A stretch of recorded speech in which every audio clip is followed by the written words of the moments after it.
James Turk, gold price manipulation. Do you have, and I guess you have, evidence that it's taking place exactly now? Yes, I think the latest evidence was the announcement by a CFTC commissioner that silver is being manipulated. There have been some lawsuits now in the United States in regard to that. But it's quite clear that gold is they've been trying to cap the gold price, because by doing so it makes the dollar look better than it really is. It makes the dollar look worthy of being the world's reserve currency when in fact it's not, because gold is the only natural competitor to the US dollar. So if you can keep the gold price low, it makes the dollar look better than it really is, and I think that's been the efforts over the past several years to try to keep the gold price from rising. But just like the gold price capping in the 1960s finally gave way in the 1970s, it's quite clear to me that the gold price capping over the past several years is giving way here, which is why the gold price is starting to rise so rapidly. Mm-hmm. And when will this manipulation end in your eyes? I think it's ending now, actually. It's ending now? Yeah, I think it's ending now. I think they're finally losing control. Central banks are no longer selling gold. Some central banks that don't agree with the capping are starting to buy gold in order to protect themselves. The concerns about the US dollar are rising very rapidly, and as a natural alternative, people are turning to gold. I mean, there are no safe currencies anymore. Back in the 1970s, you could buy the Deutschmark, you could buy the Swiss franc. You know, the Deutschmark doesn't exist. The Swiss franc is now tied to the euro for all practical purposes. So if the dollar goes down, and given the fact that the euro has basically dollars in reserves, the euro is probably going to go down with it. So the only safe haven alternative currency now is gold and silver. How high will the gold price rise or climb, given that this manipulation ends now? What would be the fair price for 1 ounce of gold now? Well, I think right now a fair price of gold would probably be at least double from what it presently is, based on where platinum is trading and the fact that gold normally has a premium to the price of platinum. But my longer-term price forecast has always been $8,000 an ounce sometime between 2013 and 2015. I made that forecast back in 2003 when gold was $350. And I was basically saying that history can repeat. You know, in 2003, it took $10 to purchase what $1 purchased in 1971. So if gold can go from $35 to $800 in the 70s, it can go on an inflation-adjusted basis from $350 to $8,000. So I'm sticking to this $8,000 price forecast sometime between 2013 and 2015. And I think now that gold is in the second stage of its bull market, I think you're going to see more rapid price appreciation than we've done over the past several years. You said earlier that this gold manipulation ends now. How can you prove this? I mean, who has interest in a gold price like $2,000, $3,000, $5,000 per ounce? Because this means automatically that everybody sees that something is wrong in our financial system. That's exactly right. And you know, you can only cap the gold price for so long. Eventually, you're going to run out of resources. Eventually, the market. But it's only paper money, and paper money you can print or make as much as you want. Yes, you can, but ultimately that destroys paper money, and that's exactly what's happening to the dollar and the euro. Too much paper money is being printed, too many dollars are being created, and as a consequence, people understand that if you create too much paper, if you do quantitative easing, which is another fancy word for money printing, if you do that, eventually the currency is going to be destroyed. So in order to protect yourself, you have to go to gold. Now the fact of the matter is that there's a lot of paper out there and very little gold. So it only takes a small amount of people to move out of paper to move into gold to have a big impact on the gold price, just like it did back in the 1970s. You know, when gold finally broke free at $35 an ounce, it went from 35 to 200 over a course of 3 years. My guess is that over the next couple of years, you're seeing gold go from 1,000 up to 2,500, 3,000 before it goes to this 8,000 price I'm looking at in 2013 to 2015.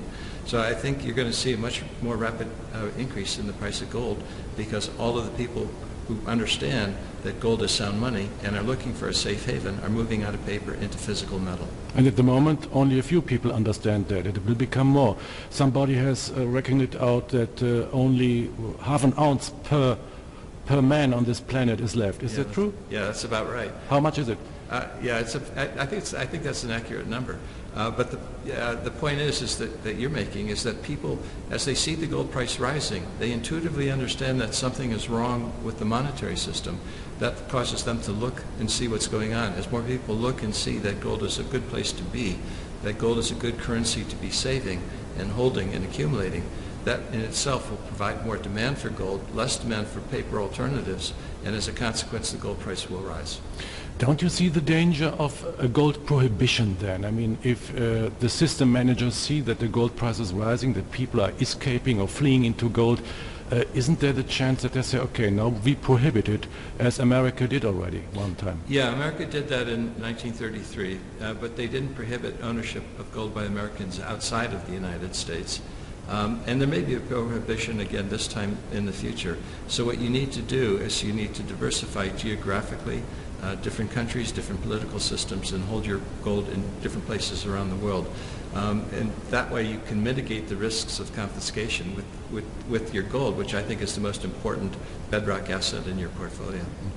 How strong or how high do you see the chance that the prohibition will come? I mean, gold 8,000 means financial system at its end. That means chaos, maybe anarchy, also politicians who don't know what to do. I mean, how big the chance is that the prohibition will become reality again?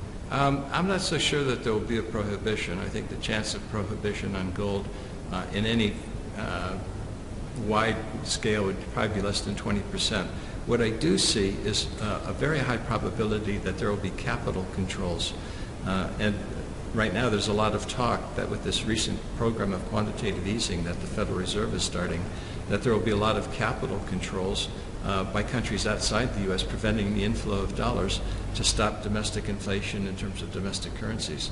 So what you're going to see is more international trade tensions, more currency wars, more capital controls internationally. Gold may be affected, but if it is, it won't be affected until a much later date at a much higher price. But the more people go into gold, the higher the chance is that it's going to be prohibited, in my opinion. True. But right now, so few people truly understand gold. It's very early in gold's bull market. It's not going to be for a long time before gold becomes the center of attention. It's going to take a long time at a much higher price. Some people say, although you are convinced that the price is going higher, now gold has already reached record levels. Most of the people don't own any gold. What would you recommend them to do? Same thing I've been recommending all decade long. Just every month or every quarter, whenever your budget allows it, save, accumulate, buy some gold. And what you're doing when you're accumulating gold is you're saving sound money, and that's a good thing. Savings is always a good thing, and it's a particularly good thing when you're saving sound money because you're preserving purchasing power. But don't think gold is too high just because it's at a record price. The important thing is what its value is and what its usefulness is. And all of my measures show that gold is still good value, it's still undervalued, and also gold is still useful. It's the only money that does not have counterparty risk. In other words, it's the only money that's not dependent on someone's promise. And as the financial crisis continues to deepen and play itself out over the next few years, avoiding the promises of others is a very important way and good way to protect your wealth. How big do you see the chance of a hyperinflation in our system, especially in the States? I personally believe the chances of hyperinflation at the moment are 100%. And the reason is that the U.S. is on the road to hyperinflation. They're doing the same thing that other countries that have hyperinflated their currency have done. The U.S. government is spending too much money, forcing it to borrow, and it's borrowing more money than the market is willing to lend to it. So the government, in that case, is turning to the central bank, and the central bank is buying that government debt and turning it into currency. And that's what destroys a currency. That's ultimately what leads to hyperinflation. Now, the U.S. happens to call it by a fancy name, quantitative easing. But the reality is that quantitative easing is money printing. And money printing at the scale that the U.S. government is now pursuing is leading to hyperinflation. I think we're very, very close. You know, I'm talking months, I'm not talking years. James Turk, thank you very much for this talk. Thank you, it's a pleasure.